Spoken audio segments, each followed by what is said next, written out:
les Koulouna. Ces jeunes qui foutent le bazar, qui tuent en RDC, qui égorgent, ces jeunes bandits, violents. En Côte d'Ivoire, on les appelle les microbes. Au Cameroun, je ne sais pas comment on les appelle là, j'ai oublié le nom.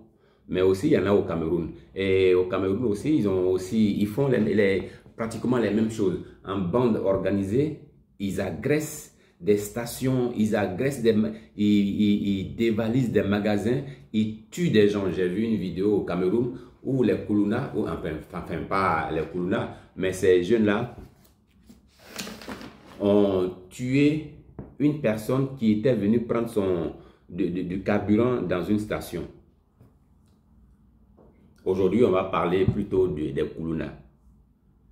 Dans ces temps-ci, on voit des vidéos où le ministre de la Justice de la RDC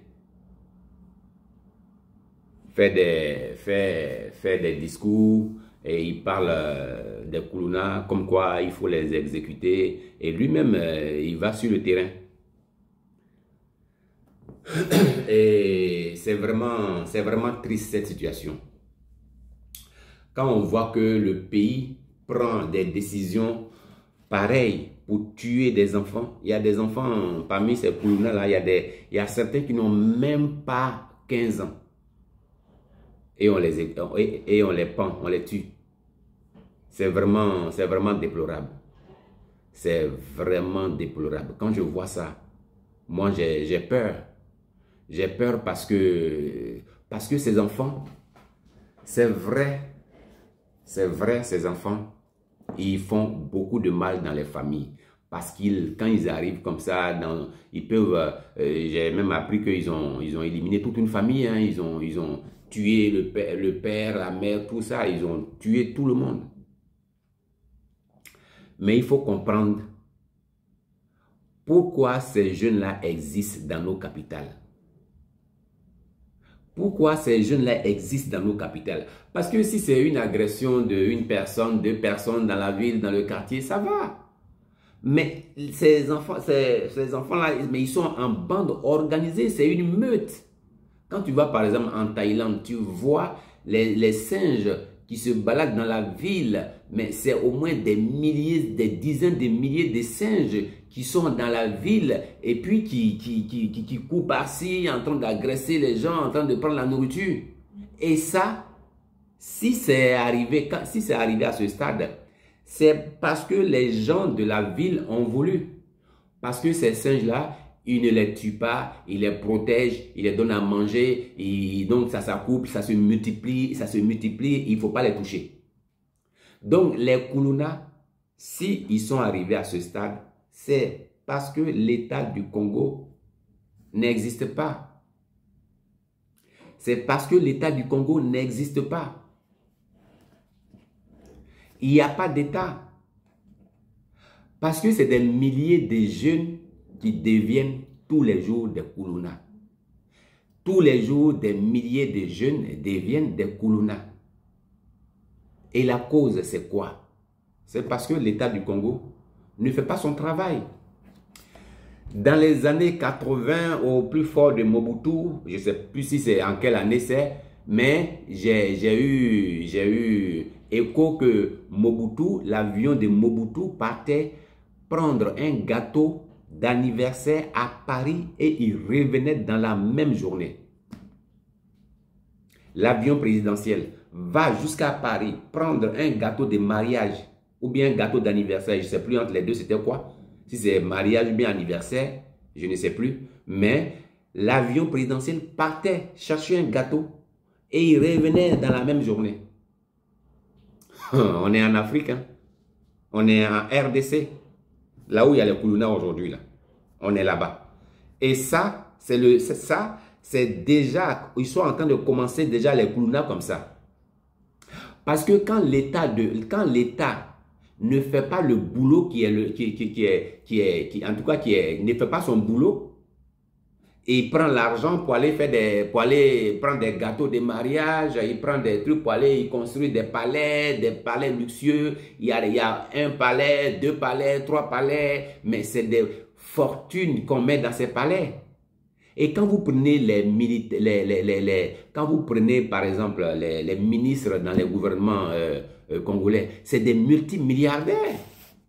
Moi, je pense que les gens qu'il faut exécuter, c'est les gens du gouvernement qui prennent l'argent du gouvernement, c'est qui prennent l'argent des projets qu'ils mangent. Les gens du gouvernement qui volent, qui prennent l'argent qui sont destinés à des projets, là, c'est eux qu'il faut exécuter. Ce n'est pas ces jeunes-là. Ces jeunes-là, ils n'ont rien fait. C'est vrai qu'ils tuent, c'est vrai qu'ils agressent, c'est vrai qu'ils ont endeuillé beaucoup de familles. Mais il faut regarder la cause de ce qui donne ça. Et les causes sont très profondes. Quand on prend une ville comme Kinshasa, qui a 20 millions d'habitants, Kinshasa, 20 millions d'habitants, ça veut dire quoi? C'est la population d'un pays. La capitale Kinshasa seulement vaut la population de tout un pays. Et donc, si le développement ne suit pas, mais on va arriver au Kuluna, parce que la démographie est galopante. À Kinshasa, il doit avoir un métro. À Kinshasa, il doit avoir des BRT. À Kinshasa, il doit avoir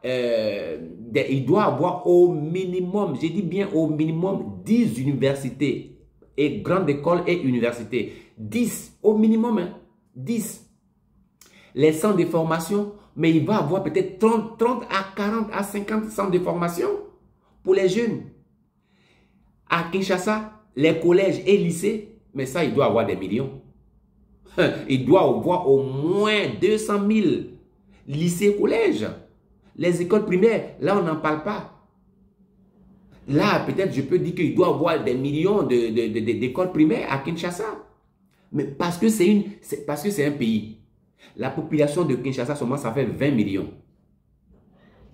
Donc, quand tout ça ne suit pas et que les gens arrivent toujours Kinshasa, les gens arrivent toujours, les gens qui quittent dans les campagnes, qui ne se retrouvent plus là-bas, qui arrivent toujours à Kinshasa, la population augmente d'année en année, d'année en année. Et l'État n'arrive pas à comprendre qu'il faut faire quelque chose, non seulement pour Kinshasa, mais aussi pour la RDC.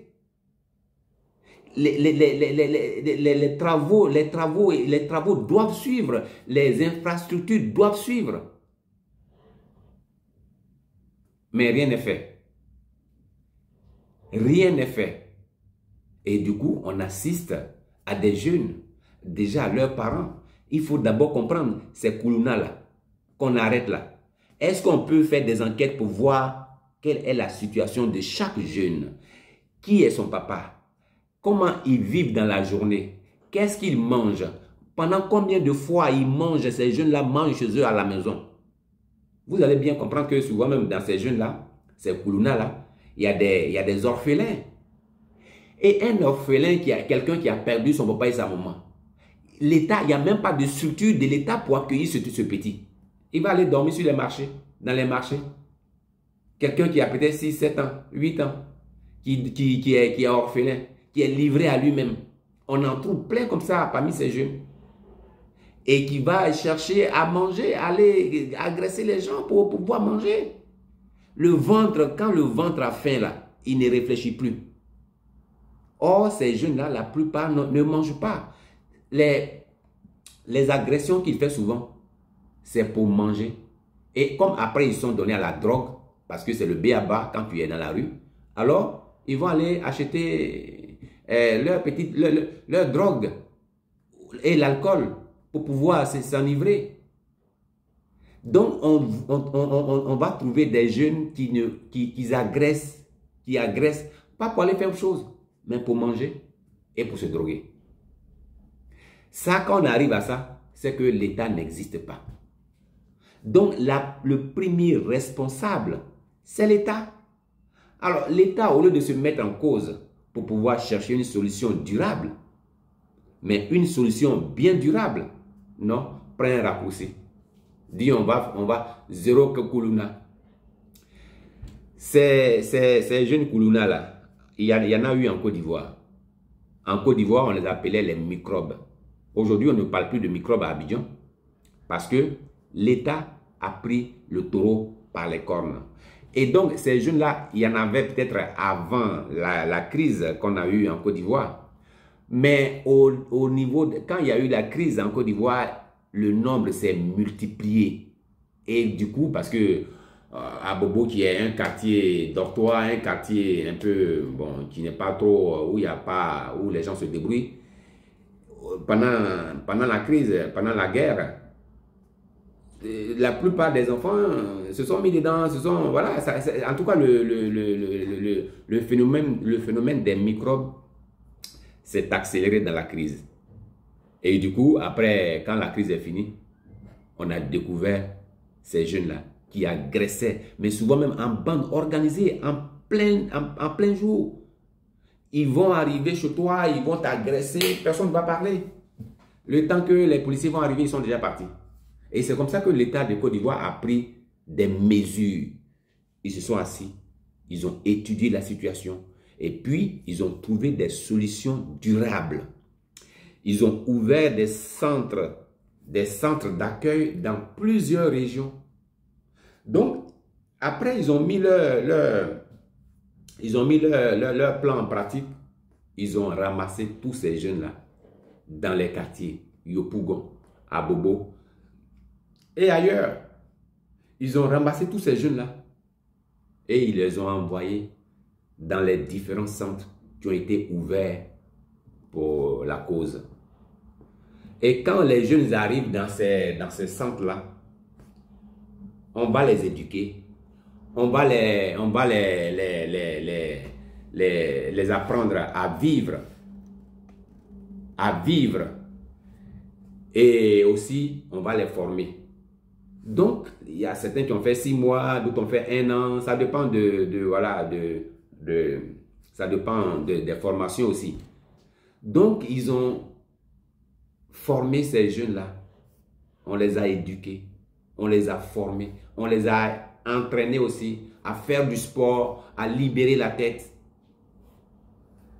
Il y a des jeunes, parce que moi j'ai suivi une vidéo où il y a un jeune qui a fait ces centres-là, qui était un microbe, et aujourd'hui qui se retrouvait dans son atelier de couture. On lui a appris il a appris la couture là-bas. Donc après, il y a une structure qui encadre ceux qui sortent à s'insérer dans la vie active. Donc ce jeune-là, il y a eu un atelier qui a été ouvert pour lui. Voilà, il avait sa machine, il était en train de coudre. Mais quelqu'un qui a sa machine, qui a son atelier, qui est en train de coudre là, est-ce qu'il va aller encore faire microbe? Non. C'est pareil pour les Koulouna. C'est la défaillance de l'État de la RDC qui a entraîné les Koulouna, qui a créé les Koulouna. C'est ça. La RDC est un pays qui est très riche et qui peut gérer ces genres de problèmes sans aller à l'extrême. Parce que c'est la faute à eux, les gouvernants. Mobutu, Désiré Kabila fils, et puis aujourd'hui, Tshisekedi. C'est leur responsabilité. C'est eux qui n'ont pas mis les écoles partout en RDC. C'est eux qui n'ont pas mis les centres de formation. C'est eux qui n'ont pas mis des structures pour suivre les jeunes. C'est vrai que l'État ne peut pas donner du travail à tout le monde, mais l'État doit former les jeunes. Aujourd'hui, il y a plein de choses à faire en Afrique. Il y a plein de choses à faire dans l'agriculture, dans la couture, dans le business. Il y a plein de choses. Donc ces enfants-là, quand ceux qui ne peuvent pas aller, ceux qui ne peuvent pas continuer après la 4 de la 3e, mais on les envoie dans des centres de formation.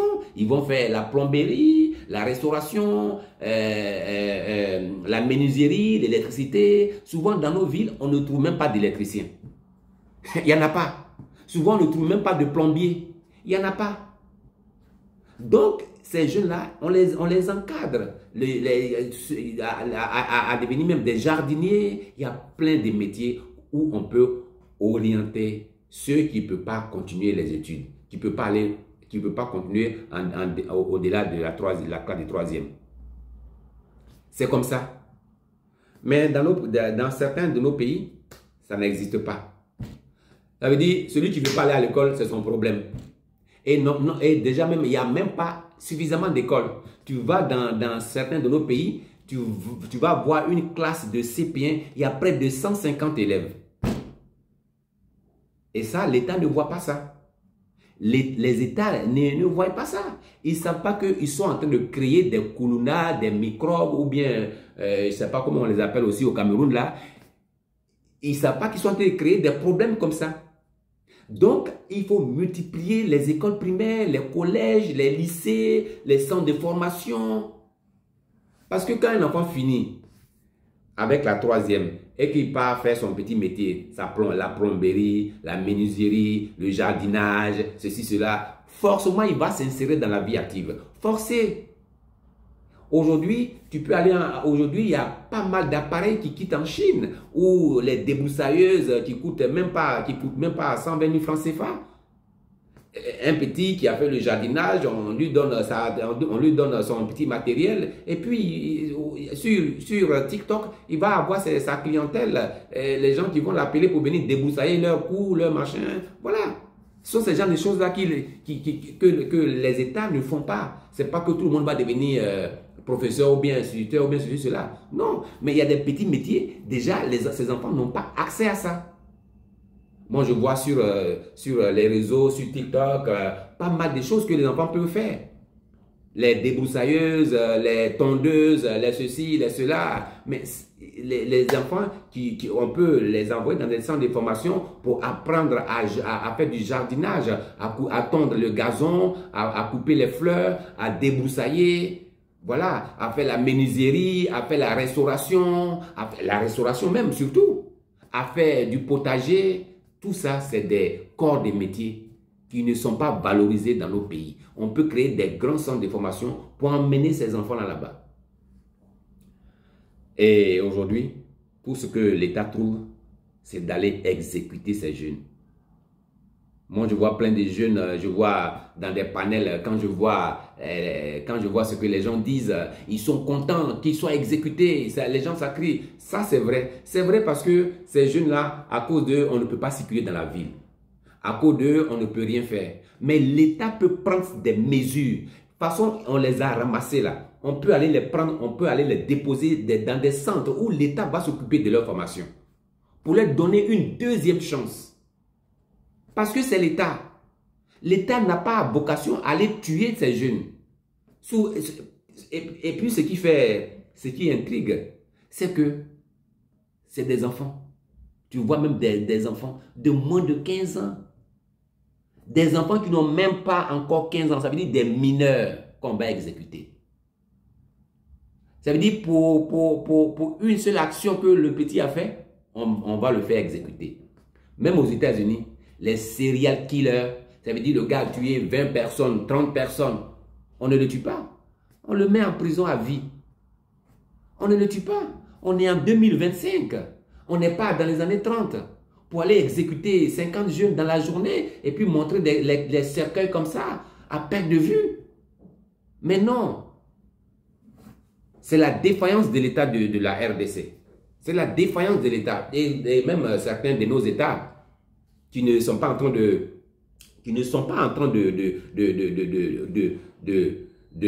prévoir, de pouvoir anticiper, vont tomber aussi dedans.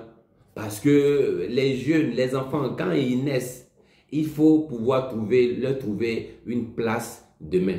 Si vous ne pensez pas à leur sortie demain, à les réinsérer, mais ils vont devenir des délinquants. Parce que ceux qui vendent la drogue, il y en a plein toujours. Les gens qui fabriquent la drogue pour leur vendre ça à 150 francs, à 100 francs, et ils sont là. Donc, vous leur donnez vous êtes en train de préparer leur clientèle. Voilà. Alors, ce que moi je peux dire, c'est qu'il faut que le ministre de la Justice se ressaisisse. Le ministre de la Justice congolaise se ressaisisse. Je crois qu'il s'appelle Mutumba. Voilà. Constant Moustumba, non? Oui, quelque chose comme ça. Mais il faut qu'il se ressaisisse. Il faut que le gouvernement congolais se ressaisisse. Parce que les Kuluna, vous allez exécuter 50 par jour, 50 par jour. Au bout de un mois, ça va faire combien? Déjà 50 par 10, 50 par 10, ça fait 500. Ah mais c'est énorme.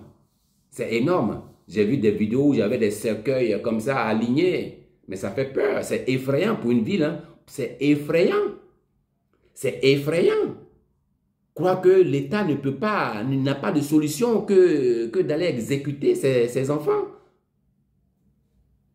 Or, l'État a les moyens de régler ça d'une autre manière. Parce que c'est l'État.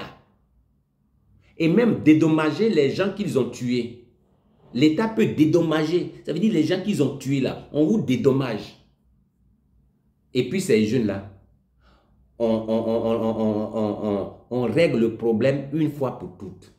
Mais si vous ne construisez pas les écoles primaires, si vous ne construisez pas les collèges, si vous ne construisez pas les lycées, si vous ne construisez pas les centres de formation, si vous ne construisez pas les universités, les grandes écoles, les grandes écoles, si vous ne construisez rien de tout ça, ça ne sert à rien de les exécuter. Parce que vous allez exécuter tous les jours, et ça ne va pas finir. C'est le manque d'éducation, de travail qui amène nos enfants à aller faire ça. Parce que le papa lui-même, il n'a pas de travail. Il n'a pas de travail.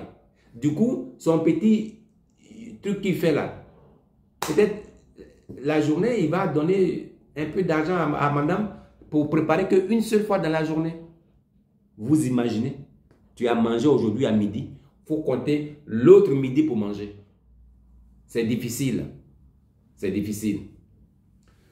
Donc, moi, pour ma part, je ne suis pas d'accord avec cette tuerie. C'est ce que je voudrais dire. Je ne suis pas du tout d'accord avec cette tuerie. Ce n'est pas la solution. Ce n'est pas la solution. Surtout pour un État, ce n'est pas la solution. Ce n'est pas du tout la solution. Voilà. L'État peut trouver une solution durable. Cette solution, c'est vrai, c'est une solution, mais ce n'est pas une solution durable. Parce qu'on n'a pas résolu le problème au fond. On n'a pas résolu le problème au fond. Donc, ce n'est pas une solution durable. La solution durable, c'est de ramasser tous ces jeunes-là, les envoyer dans des centres, les éduquer, les former, leur donner des formations. Et puis, en bas, construire des écoles primaires, essayer d'améliorer la vie des populations dans les villes, dans les grandes villes, d'abord à Kinshasa, et puis après dans les grandes villes, dans les communes, et reculer, construire des écoles primaires, des lycées, des collèges, des centres de formation dans chaque région. C'est comme ça qu'il faut travailler. Sinon, la solution, ce n'est pas d'aller exécuter les enfants qui sont, d'autres même peut-être sont jamais allés à l'école. Ils ne sont jamais allés à l'école. Hein? Ils n'ont même pas de formation, rien. Ça veut dire, la vie l'a amené dans cette voie-là. La vie l'a amené dans cette voie-là.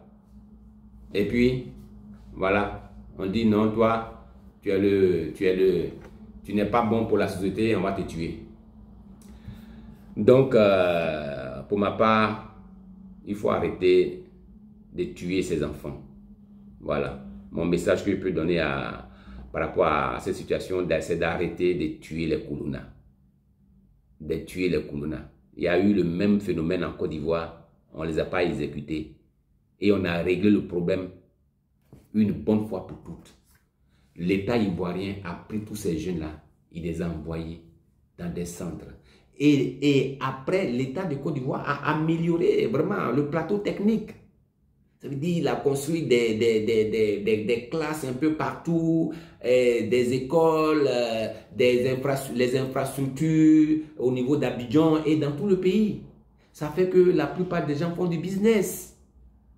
Voilà, la plupart des gens font du business parce que là où il y a les routes, il y a le développement. C'est ça, et la RDC a les moyens de faire ça. Aujourd'hui, une ville comme Kinshasa doit, je le redis encore, une ville comme Kinshasa doit avoir le métro. Kinshasa, c'est 20 millions de personnes. 20 millions de personnes. Abidjan, on a 29 millions. On a 29 millions. Abidjan seulement, là, il y a 6 millions. Ça veut dire il faut encore plusieurs Abidjan pour faire Kinshasa. Alors que quand les gens viennent à Abidjan, ils disent Abidjan, c'est étalé, c'est grand, c'est ceci, c'est cela. Mais Kinshasa, c'est 20 millions d'habitants. Abidjan est en train de construire son métro. Abidjan est en train de construire son BRT. Parce que les autorités comprennent que aujourd'hui, on ne peut pas vivre dans une capitale comme Abidjan sans ces genres d'infrastructures. Alors imaginez-vous une capitale comme Kinshasa qui a 20 millions d'habitants. Tout un pays est concentré dans une ville. Un pays concentré dans une ville. Imaginez-vous. Imaginez-vous. Si l'État ne travaille pas, mais ça va être la catastrophe. Je vois bien à Abidjan, ils sont en train de tout remanier, ils sont en train de construire tout, toutes les voies d'Abidjan sont en train d'être bitumées avec le métro déjà qui va être fini en 2028, le BRT qui va couper le métro. Donc tu vois, la ville sera quadrillée. Ça veut dire qu'il n'y aura pas de retard par rapport aux travaux, par rapport à ceux qui vont au travail. Tu prends ton tram, tu vas arriver à l'heure au travail parce qu'il n'y a pas d'embouteillage. Et c'est chaque rame de métro tous les 2 minutes. Voilà. Pareil pour le BRT. Pareil pour le BRT. Du nord au sud, de l'est à l'ouest, il y a du nord au sud, il y a le tram. Et il y a le métro. Et de l'est à l'ouest, c'est le BRT. Donc la ville sera quadrillée. Parce que les gouvernants se rendent compte que s'ils ne font rien, Abidjan sera étouffé dans quelques années. Et c'est pareil pour ces grandes villes comme Kinshasa. La RDC a près de 140 millions d'habitants, dont 20 millions dans la capitale, Kinshasa. Alors si vous ne réfléchissez pas, si vous ne travaillez pas, mais ce sera une capitale dans 10 ans qui va connaître beaucoup plus de Kuluna. Voilà. Sur ce, je vous dis ciao, ciao.